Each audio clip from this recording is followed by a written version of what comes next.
Welcome to Vibrant Living Conversations. I'm your host, Gemma Pudding. As a life coach to midlife mamas and women, I'm excited to bring these conversations from North Idaho and across this region to support you on your journey to vibrant living, glowing from the inside out, fully living in your own true to you power. For this interview, I am talking with Lauren Cuvala, certified Ayurvedic Health Advisor and a certified energy medicine yoga teacher. Lauren teaches in person and online workshops and offers yoga and guided hiking memberships. She has a passion for connecting people to nature. I'm thrilled to have her here today to learn more about specifically Ayurveda, but also her passions as an avenue to vibrant living. So thank you for joining me, Lauren. Thank you so much for having me. I'm really happy and excited to be here having this conversation with you. So let's dive in. I know you have lots of passions: Ayurveda, nature, hiking, yoga, energy work. The Ayurvedic piece is fascinating to me because you don't hear about that a lot up here. So I'd like to start with just your elevator pitch of what is Ayurveda. And then also on playing onto that, your approach to finding joy, which I know will play into your own personal story to where you are today. Yeah. So Ayurveda, if you break down the word, it's a Sanskrit word. So we have the Ayu and Veda. Veda means truth and Ayu means life. So essentially, it's the science of the truth of life. And my interpretation of that is the truth of life is we are a piece of nature. We as human beings are connected to nature. So this is a science that helps us tune into that connection to nature to live our life from a more natural place. Amazing. I love it. Let's learn more. So then your background and story to getting into Ayurveda and the other passions that you bring to the world in this community. Yeah. Where to start? So, when I graduated college, I have a business marketing degree, and I kind of fell into this world of wholesale lumber. I wasn't quite sure when I graduated what I wanted to do, and I knew I wanted to live in Seattle. I had this interest in living in Seattle after being born and raised in Idaho. So this company that was hiring wholesale lumber brokers hired me, and I got into that world, which was a corporate world. It was a desk job. It was a very, male dominated industry, as most corporate jobs are. And I did that for 12 years with this company. And I never really enjoyed it. I was sitting at a desk. It was fun. I got to talk to people, but at the end of the day, I wasn't doing work that I was passionate about. And I was taking yoga classes at the time to help with back pain I had from my desk job. And it was, a few years into my yoga class where I had this awakening of, oh my gosh, I don't like my job. Why am I doing a job I don't like? So that was a really big moment. And I really credit yoga giving me the space to make that discovery, that this is something I didn't want to do anymore. So I kind of had a breakdown moment of like, oh my gosh, what's next? Luckily, the yoga class I was in was having kind of a next level learning about yoga, what you do before you're a yoga teacher, called an immersion. So I took that program, which then led to doing a yoga teacher training, which then led to doing another yoga teacher training, and eventually an energy medicine yoga teacher training. And within that transition, I left the job I didn't like. I didn't know what was coming next, but I just knew I had to do something different. So I had learned about Ayurveda a little bit in yoga, but not a lot.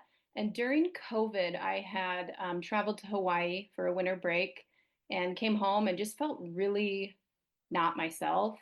I had been struggling a little bit with depression during this period of leaving that corporate environment and kind of entering this new entrepreneurial world where I really didn't know who I was. And when people said, "What do you do?" I didn't know how to answer that question. And my self-worth was really tied back into this job that was easy to explain what I did, this corporate job. And now I have a job that's like, how do you explain it? So Ayurveda, it called to me when I wasn't feeling well. I came back from that Hawaii trip having a lot of like digestive issues. I went to a nutritionist who is kind of on the high protein diet side, and that did not work very well for me. It didn't feel good to me on an intuitive level. And so my intuition just said, look into Ayurveda. And so I did. I had a friend that was practicing and trained in it. And I had a consultation with her and then found a program that was about helping with digestive issues. And it just kind of broke me open. I was like, this is what I've been missing. This is what I needed. It helped me move from that more depressed state into just such a more vibrant and place where I felt like myself. So because it was so powerful for me, I felt very called to study it so I could share the science with other people. So Amazing. yeah. I love that. That's, oh my gosh, the protein piece is fascinating because Mhm. everyone I talk to feels like they need to be eating more protein and we're fed this. There's Yeah. always something, right? Like you shouldn't be Yeah. eating fat or you shouldn't be eating dairy. We've been through the phases. Yep. Now it feels in my world, it's like protein, protein, protein, protein, but playing on that piece where maybe protein isn't just the one answer. Ayurveda is not, it's not just the food that you put in your body, right? And it also gets into each of us being different. Of course, we're all different body types. We all need different things. So listening to that intuition, will you explain and like break down Ayurveda a little bit more Yeah, for us, please? absolutely. Yeah. And also the short version for someone that doesn't know is it's essentially like the sister science of yoga that does focus more on diet and lifestyle, and the lifestyle pieces are important. But to break it down, so it's based on a five element system, very similar to people who are familiar with Chinese medicine, where we have these five elements of earth, fire, water. In Chinese, there's metal and wood. Now, in Ayurveda, there's five elements, but they're a little different. Instead of the metal, there's air. And instead of wood, there is space or ether. So the idea is that the entire universe, including us, is comprised of these five elements. Everyone has these five elements in them. Everything in nature has expressions of these five elements. And then individually, we're all unique because these elements will break down. Two elements combine to form what is known as a dosha, which is really just an expression of those two elements. So there's three doshas. One of the doshas is called vata, and that would be the elements of air and of space. Space and ether are used interchangeably for that fifth element. So if you think of space and ether and air, like that's very light, very mobile. So if you can picture someone that's typically either very small or very tall and pretty thin because they're light, they're mobile. There's not like a lot of That's yeah. So totally you mine. probably have a Yeah, lot of vata in your yeah, constitution. yeah. But it's important to remember we have all five elements. We just tend to have more of certain ones. So a vata person has more of those elements of air and space. And Mhm. then the next element, which is this is my predominant one, is called pitta dosha, or the not element, but dosha. The next dosha is pitta. And pitta is comprised of mostly the fire element with a little bit of water. And so it's kind of an interesting one because if you think about it, fire and water, they don't really mix well. So pitta people tend to be very like medium build, tend to have pretty decent muscle base, and they can be a little fiery in nature, meaning like me, some traits I have, I'm very determined, I'm very focused. Those are pitta type traits. And then the last dosha is called kapha dosha. Sometimes it's pronounced kapha, but it's actually kapha. And that's the mixture of earth and also a little bit of water. So if you think of earth, it's very stable, steady. Think of a rock. Think of how steady and stable it is. So a kapha type person typically has a little bit more of a rounder body. They might carry a little bit more weight. They tend to have bigger bones because they're very earthy, right? So we can kind of see these different expressions of the doshas in both the way people are shaped in their body and their kind of mental characteristics.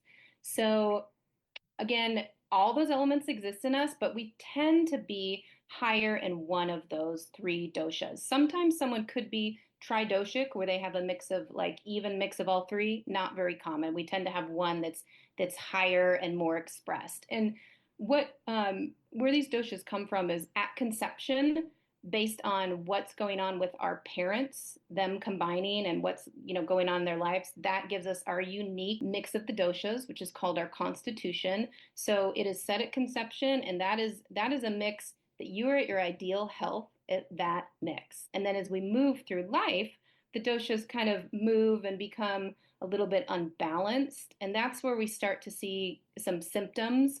Say I'm a pitta and my vata is very elevated, and that vata that moves things is moving my other doshas out of balance. And so I might have some symptoms of that, of feeling really cold, of being really erratic in the way I'm moving through life. And then we're wanting to bring ourselves back into that balance, our original balance that we were born with. So, saying all that, there is a lot of very basic things that everyone can do, regardless of knowing what your dosha mix is. I feel like the modern version of Ayurveda gets very, what would be the word, attached to knowing your dosha and eating right for your dosha, when there's so much you can do just on a basic level that's really great for everyone.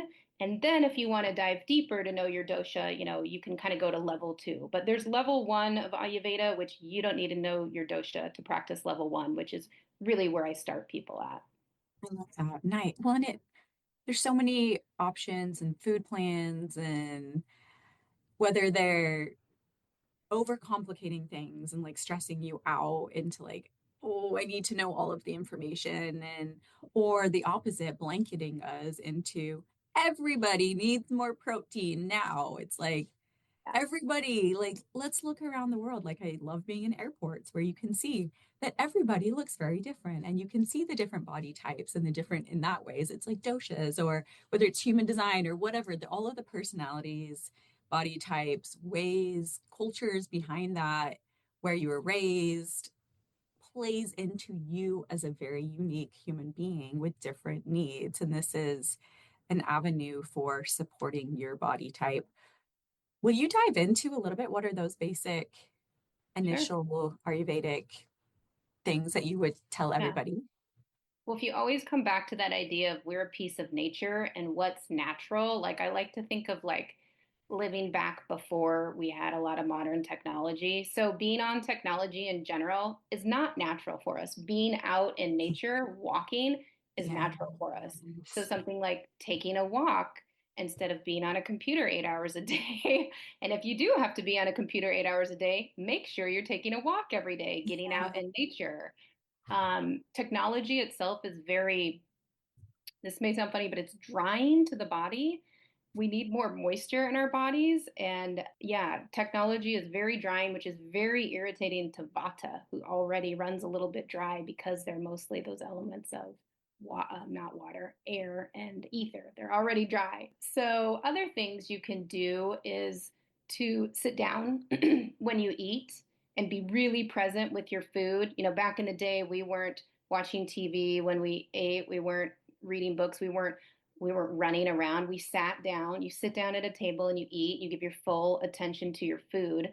And this is because digestion starts with your brain knowing that it's eating. And if you're driving the car while you're eating, your brain's got to focus on other things. So that's really important. They're really just basic things. Sit down when you eat.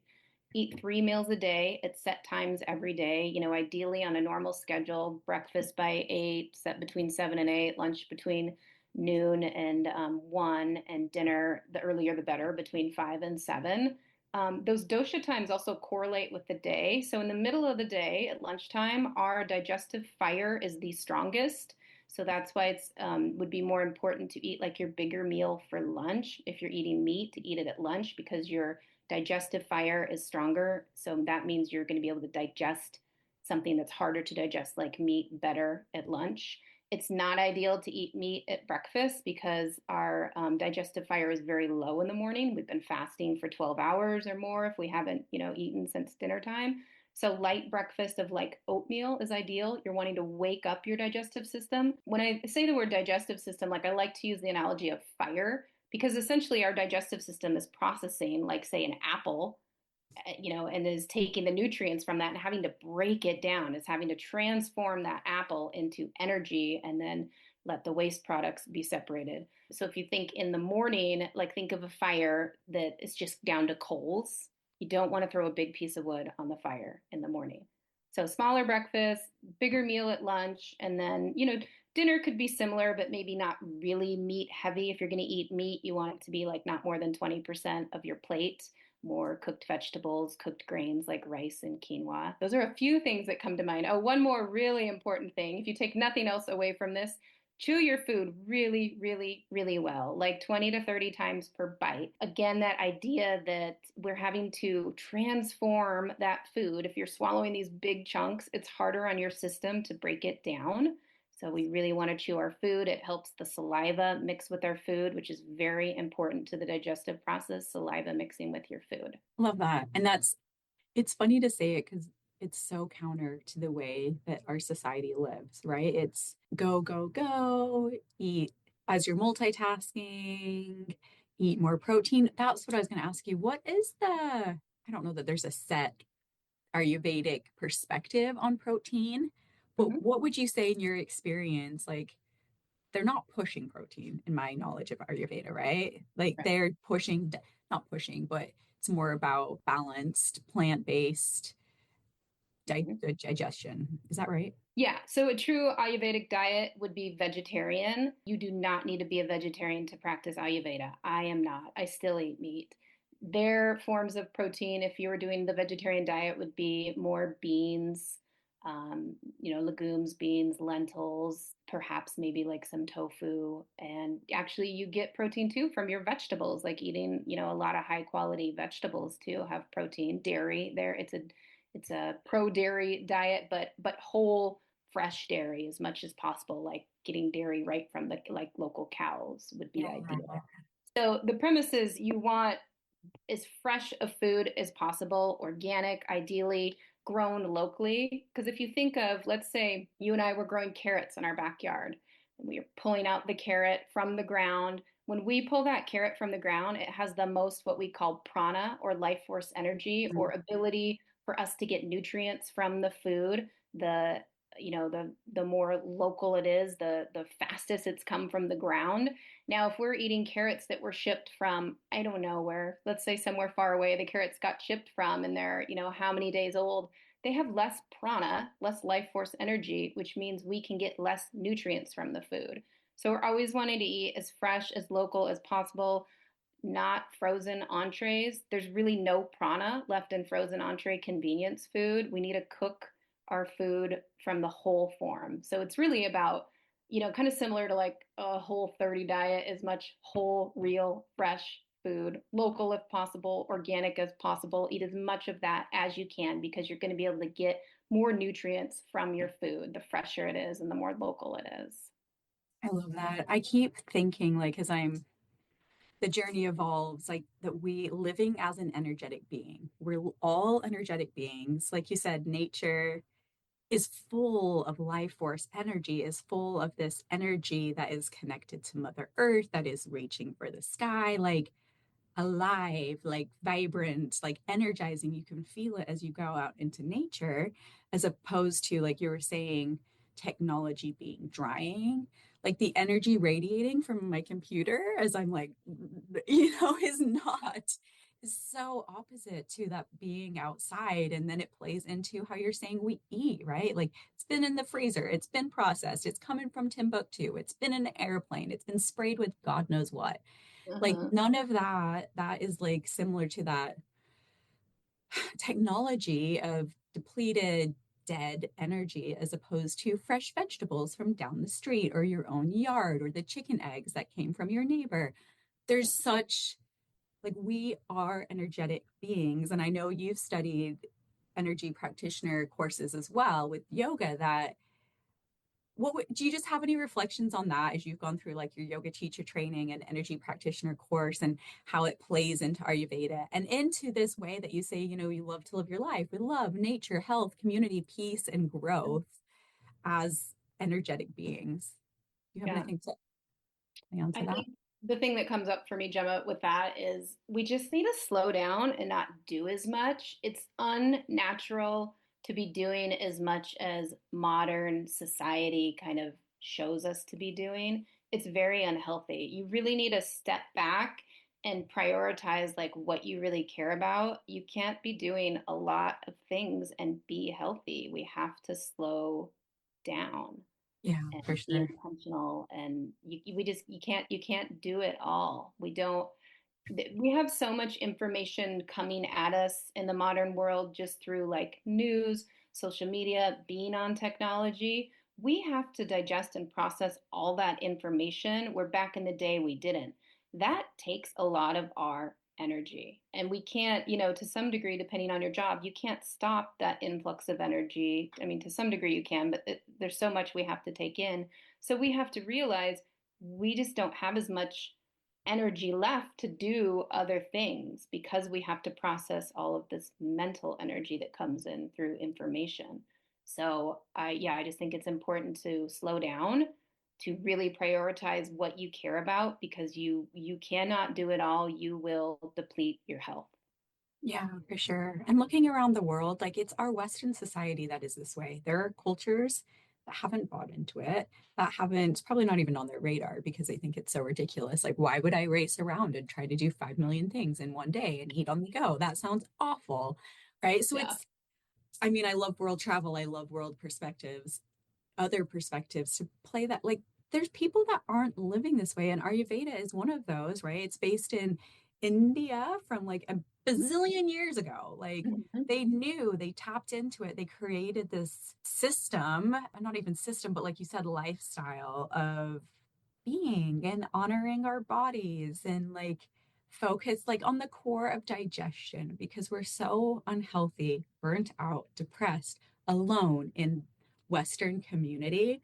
And it's all playing into a loss of everything you're saying, intentionality and focused on who you are and what's important to you and how you actually want to spend your time. And ultimately, the energy that you're letting into your body, it's oh, it's like, I don't know, it's so fun to me, the journey, but bringing the awareness to it and knowing that there are other options and letting yourself love yourself and create Yes. space to look after yourself.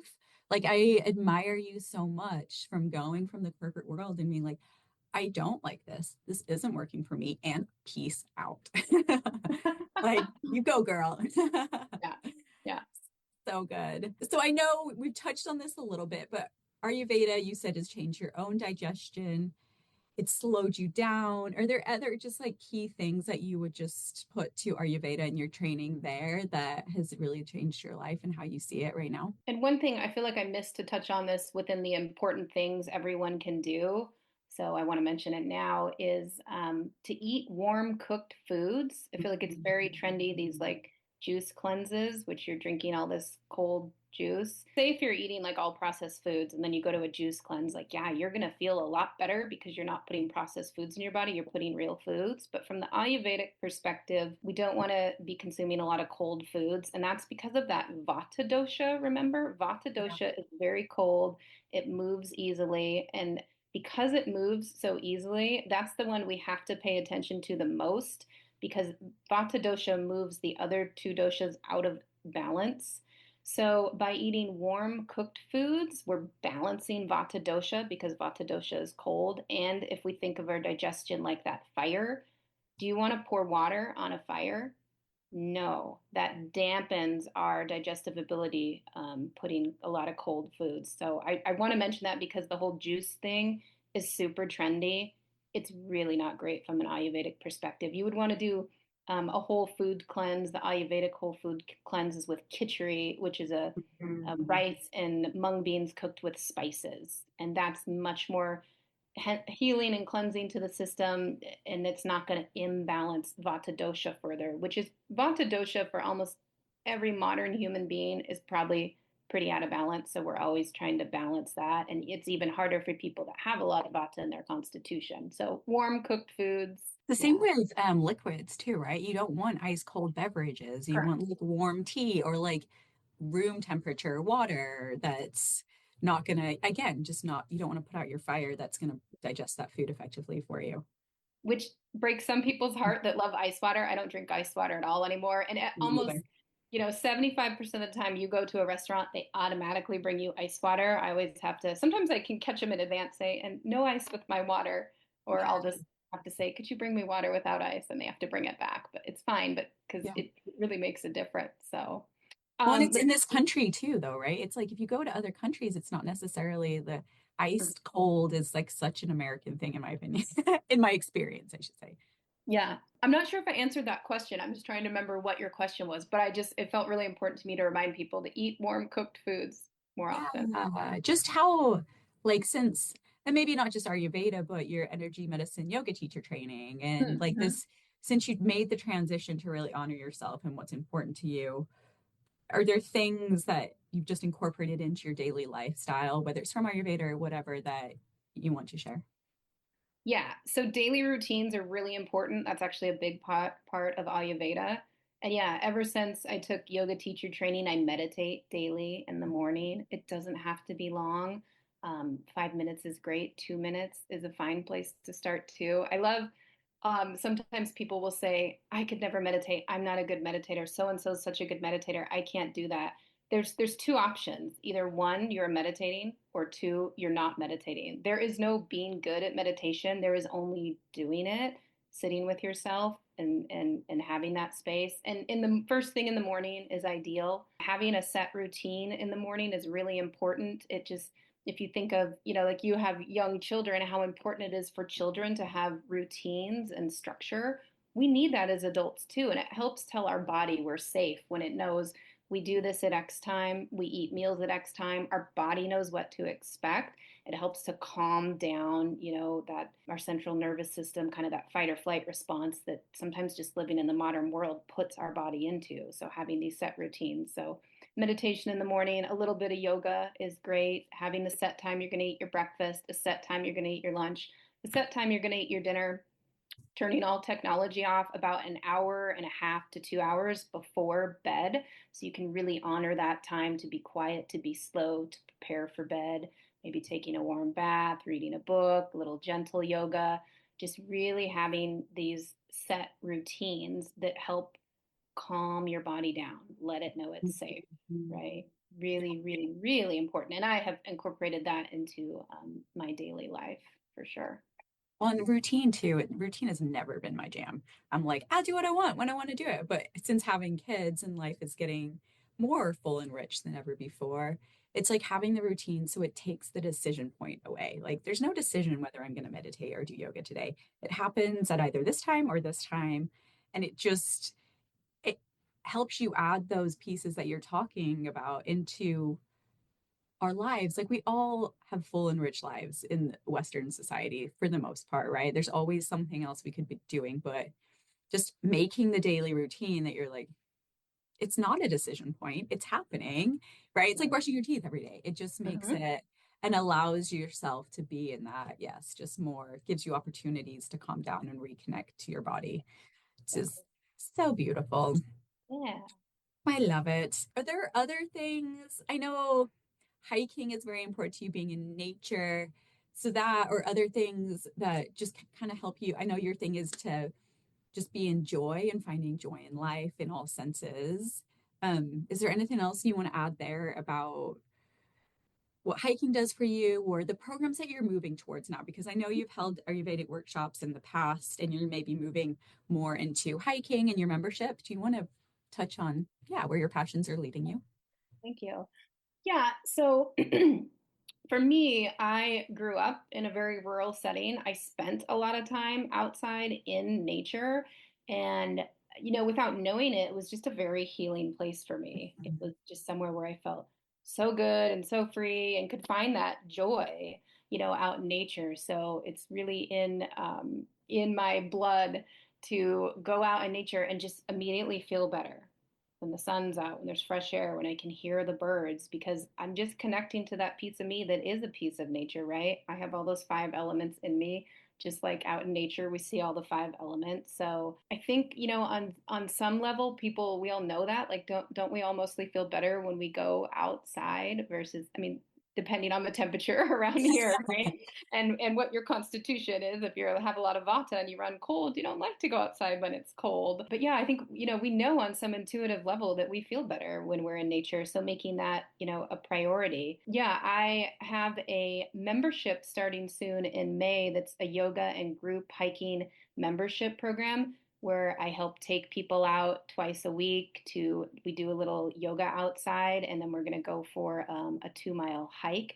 so we can have that time to connect to nature and that you have the accountability that you're going to do it. You're going to do it in a group. It makes it really fun and easy to get your exercise in a way instead of like if you don't like to go to the gym and you're dragging yourself to the gym, you just get to come outside, meet some awesome people, do a little yoga, and go for a hike, and you feel so much better. It's just amazing. So I'm really excited about that program. I'll have some free kickoff hikes in April, the week of April 20th. So let's see. Did I answer your question? Sometimes my mind jumps on a thread. No, you're okay. Yeah, Yeah, no, you very much did. Yes. And I love that being outside, doing yoga, hiking, of course, it's my jam as well. But I would just not encourage, but reiterate. Like, I have a couple of friends that are like, I don't know how much I like being outside. The fresh air alone, that in this world of so much going on and so much energy coming at us at any given point, like being outside in nature, giving yourself the time to breathe with yoga, being with a community of women that have the same thoughts about it is so healing. Like unintentionally healing, really, right? Go out in nature and let it cleanse you, let your breath work heal what's been going on in the day or the week. So I love that you're doing this, and what a gift to the community. On that thread of like mentioning some people that maybe don't like being outside as much. I think sometimes it's a temperature issue around here because it's not always very warm. But Yeah. you can incorporate nature, in your house, like having more plants, bringing fresh flowers home. That's connecting to nature too. Sitting by the window, looking at the birds, that's connecting to nature without maybe having to go out in some of the elements. And then just another piece of advice is bundle up when you go outside and it's cold. And if you get the right, it's really important to have the back of your neck, if you have a lot of vata in you, to wear a hat and have the back of your neck covered when in winter to keep yourself warm. So I think if you just dress appropriately, like a scarf, a hat, a warm enough coat, people really would enjoy their walk. But I think it just has to do with if people run cold. But remember, you can bring nature in your house too to connect with plants and flowers and fresh food. Yeah, That's throughout the day too. If you do have to be at a computer all day like me, yeah.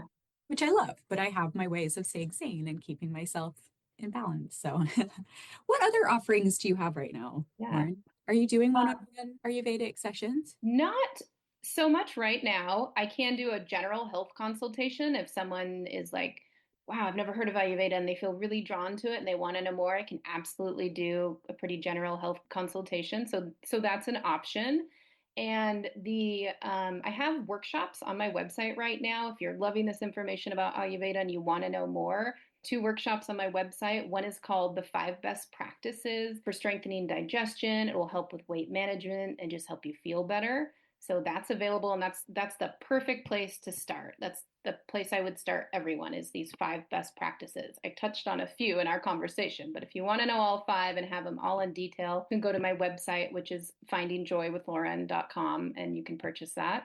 And then the second workshop after that, available for purchase, is called What to Eat and Why. So it's diving more into your food choices from the Ayurvedic perspective, why we want to favor certain foods, why we don't want to favor other foods, and how to create a balanced meal within your meals. So that's also available on my website. So those are two places to get more information on the Ayurveda. That's really it's a very beginner level focused information. It's not anything that's going to go over anyone's head. And then beyond that, just the yoga and guided hiking membership that's coming up. And to me, that is all about still connecting to nature outside, but also connecting to nature that lives in you, which to me, nature lives in you in your heart. Because when you can connect that kind of vulnerable, tender heart space, you really get these aha moments of like, oh, that's what I really care about. That's what I want to do. So if anyone feels like they're in a spot where they're feeling really kind of stuck in their lives, the point of my program is also to help you get unstuck, because when you can get out there in nature and connect with other people, you're going to be able to connect to your own intuition that has the answers you're looking for. The answers are not outside you. There's always people that can help guide you, but all anyone's doing is helping open your heart space so you can pull those answers that are already there, and you can be aware of what you're missing or what your next step is or what you're really wanting to do but you're afraid to do. So I love that. Beautifully said. Beautifully said. Go within you. And even I think with Ayurveda, like we've said, there's a lot of messaging in media and whatnot on what to eat, not to eat, blah, blah, blah, eat more of this, eat more of that. Trusting that, like you did specifically, that if you're not feeling drawn to eating more protein or you're not wanting the keto diet is just making you feel gross as opposed to what it's supposed to do, just trusting that and exploring different options, Ayurveda being one of them. So, so good. So you mentioned your website. Is that the best way to reach out to you? Yeah, absolutely. If you can get to my website, basically, if you can Google Finding Joy with Lauren, that will get you to my website. That's also my social media handle for Instagram and Facebook is Finding Joy with Lauren. So if you want to connect with me there. But yeah, going through my website has my contact information. So that's the best place to contact me and to find out more about the fun programs that I offer and the workshops that are available. Awesome.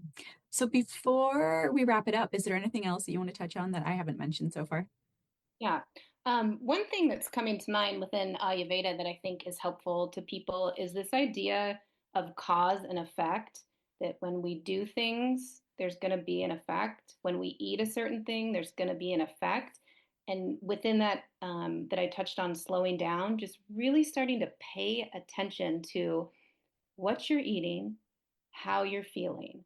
What environment are you in? How are you feeling? How are you feeling in the moment? How are you feeling 2 hours later? Starting to really make these connections to things you're consuming, both food, people, information, and how it's making you feel is huge because I think we're just kind of going through things a little bit unconsciously. I know I was, and sometimes when you're eating a certain food that you've ate for a really long time, you think it's fine, but you're actually not paying attention that it might be causing you some digestive issues. So, and I mentioned this because one thing for me I've noticed is if I refined sugar, especially at night, it disturbs my sleep. And I never would have made that connection if I wasn't paying attention. So now that I know that, it is a lot easier for me to say no to refined sugar because I care so much about my sleep and sleeping well that I don't want to wake up in the middle of the night. But if I didn't have that connection, I would probably just be back on autopilot of like, yeah, I want dessert after dinner. It tastes so good. It gives me that dopamine high. But now that I know it affects my sleep, it's easier for me to make the choice that what's the outcome I want? I want to sleep well. Well, that means I need to not eat refined sugar, especially at night. So, That well said. I love that it really, Ayurveda really is a science, right? That, I mean, and it plays into the laws of the universe, like cause and effect, yin and yang, like it, yeah. And it coming from ancient India, where that was what guided their lives on a daily basis, nature and laws of the universe. So it just is so grounding in the makeup of who we are, not we, but the universe. So love that. Well, I always like to end with my question. So, by my definition of vibrant, glowing from the inside out, are there a few people locally, or maybe not even locally, that really have inspired you on your journey to where you are today? yeah, the first person in place is Karen, who's the owner of Garden Street Yoga. And Garden Street Yoga, Mm. that was where I started, my yoga journey. And I had that epiphany of like, wow, I don't like my job anymore. It's a really wonderful yoga studio that's based in a philosophy that's very heart centered. It has this spiritual thread that makes yoga just not about an exercise movement, but about something deeper. I still practice there. I substitute teach there. I have a lot of friends. I really love that studio. And for someone that's wanting to find a yoga studio that has like a little bit deeper spiritual connection to it, that's my recommendation. So it was a very important place for me on my journey. Also, Hayden Yoga and Massage, I really appreciate the owners there, Jake and Sarah. They're really focused on creating community, of being this welcoming space where other practitioners can share their skills. But I just love that they're really about making it a community place. So Hayden Yoga and Massage is another local place I would recommend. And then just recently, I've been inspired by someone who is the director of the North Idaho Pride Alliance, Sarah. She's so professional and has so much grace and courage, because living in North Idaho, it's kind of scary to be the director of an organization like that is not always like super welcome. So I just really have a lot of respect for the work she's doing and trying to spread inclusivity to people that identify as queer here in North Idaho, which is it's really important to me, because everyone deserves to feel safe and that their well-being is not threatened, and that's not the case for a lot of people living here in North Idaho. So I applaud her in the work she's doing with North Idaho Pride Alliance. I love that. Well said, and thank you for sharing. Awesome. Well, Lauren, it's been a joy talking to you. Thank you so much for joining me today. And yeah, I just can't wait to see where your journey continues to take you. Yeah, thank you for having me, Gemma. It was lovely to be here with you and have this conversation. I really enjoyed it. If you like this podcast, I want to invite you to coach with me. Let's ditch the autopilot living to slow down, tune in, reset, and redesign your life to glow from the inside out based on the beautiful being who you are, what matters to you, and how you want to dance through this life. I help you understand your self-sabotaging ways, program thinking, and tendencies to outsource your power, and reshape them to align with the true you for this chapter of your life. To join me in a complimentary coaching session, go to my website, www.gemmaputty.com. Sending all the love, light, and vibrancy. Until next time.